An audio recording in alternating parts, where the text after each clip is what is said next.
Olá pessoal do nono ano da Rede Municipal de Ensino de Picos, tudo bem com vocês? Aqui quem fala é o professor Rubens Leal da disciplina de Geografia.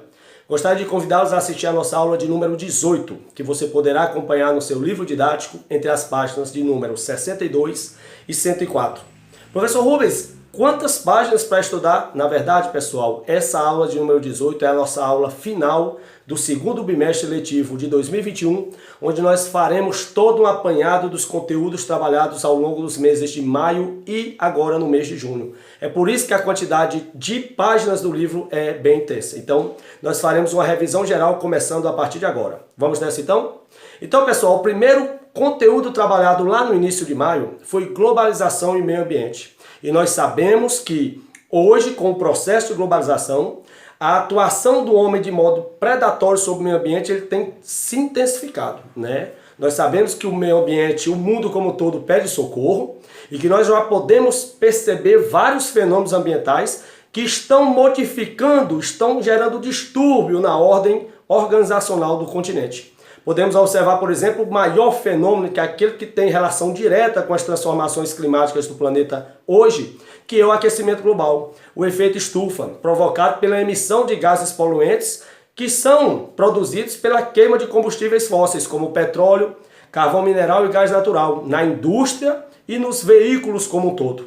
Temos também alguns fenômenos que são locais, como a chuva ácida, a inversão térmica, ilha de calor, smog fotoquímico, são fenômenos locais que atingem grandes centros urbanos industrializados. Cidades como São Paulo, Nova York, Pequim, Tóquio, Manchester, Londres, Liverpool, Frankfurt já têm problemas climáticos graves por conta da grande emissão de gases poluentes na atmosfera. E por conta disso, nas últimas décadas foram realizadas vários tratados ambientais, várias conferências, começando em 72, com a Conferência de Estocolmo. Foi a primeira vez, em 1972, que os países se reuniram para tratar da questão ambiental, que já era um problema latente, que no ano que vem fará 40 anos dessa reunião. Em 1992, foi a vez do Brasil sediar um encontro ambiental. A Rio 92, no Rio de Janeiro, também conhecido como Eco 92.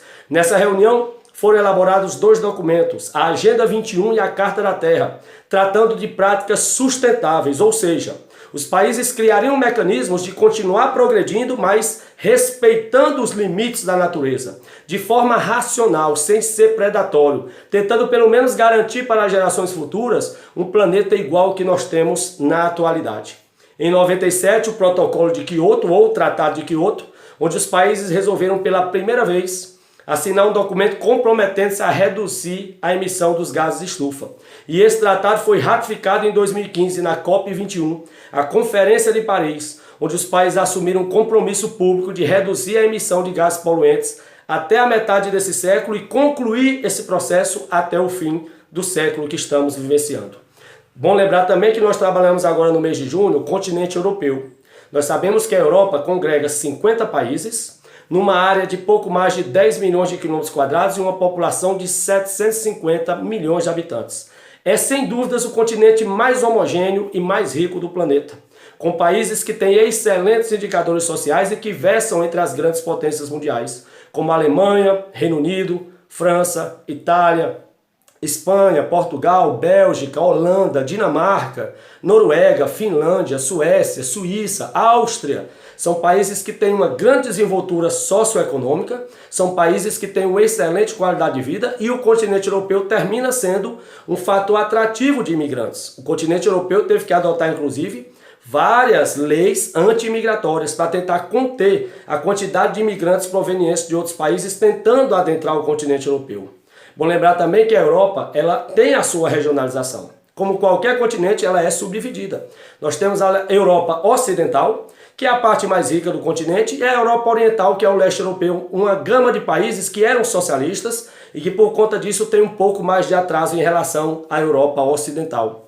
Bom lembrar que questão ambiental já é importante no continente europeu. Eles relativizaram muito o meio ambiente até os anos 70 e 80, mas dos anos 90 para cá, o que aconteceu na Europa é o que nós chamamos de virada energética, ou seja, os países estão começando a substituir paulatinamente o uso de combustíveis fósseis, que são altamente poluentes, pelo uso de fontes alternativas e renováveis, geralmente fontes mais limpas. A Europa está investindo muito em tecnologias para a produção de energia eólica, energia solar, biomassa, geotérmica, em substituição às fontes tradicionais como era o petróleo, carvão mineral e gás natural.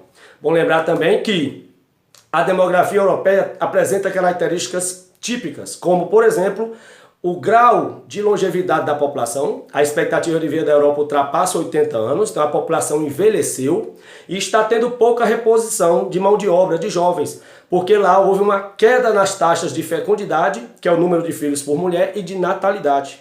Os casais na Europa estão tendo poucos filhos. Então o que é que está acontecendo hoje na Europa? A população está envelhecendo e não está tendo jovem para ocupar os postos de trabalho. Muitos governos já estão preocupados. Existem países europeus que estão estimulando os casais a terem mais filhos, inclusive financeiramente. Outros países estão estudando flexibilizar para a entrada de imigrantes, para ocupar esses postos de trabalho, desde que esses imigrantes tenham qualificação da mão de obra. Isso tudo por conta da atual situação demográfica do continente. Bom lembrar também que a Europa tem uma grande economia, e nessa economia o maior bloco econômico do mundo, a União Europeia, um bloco surgido em 1957, que hoje congrega 27 países. Eram 28, mas nós sabemos que em 2016 o Reino Unido, através de um referendo, de um plebiscito, uma consulta popular, optou pela saída do bloco. A União Europeia hoje tem 27 países com alto poder de consumo e uma moeda única, que circula em quase todos eles, o euro, que é produzido no Banco Central Europeu na cidade de Frankfurt, na Alemanha. Diga-se de passagem, a Alemanha é a grande potência do continente europeu, por isso lidera esse bloco econômico, a União Europeia. E por fim, nós terminamos o mês de junho com o leste europeu, que é uma área sob influência da Rússia. A Rússia, que é a ex-União Soviética, é a maior herdeira da União Soviética, herdou da União Soviética quando a União Soviética chegou ao fim em 91 e desintegrou em 15 países. A Rússia tornou-se a maior herdeira. Herdou a maior parte do território, o arsenal militar, nuclear, o projeto espacial e a influência que era da União Soviética. Então a Rússia, ao fim da União Soviética, terminou liderando a criação de um bloco econômico de países vizinhos do leste europeu liderados por ela, a Rússia. É a CEI, Comunidade dos Estados Independentes. Esse bloco liderado pela Rússia surgiu em 91, logo depois da desintegração política e territorial da União Soviética. A CEI envolve atualmente 12 países e o leste europeu, convenhamos, é um contingente de países que tem um pouco de dificuldade de atraso em relação à Europa Ocidental, que é muito mais desenvolvida. Então nós encerramos aqui, um forte abraço e até a próxima, se Deus quiser.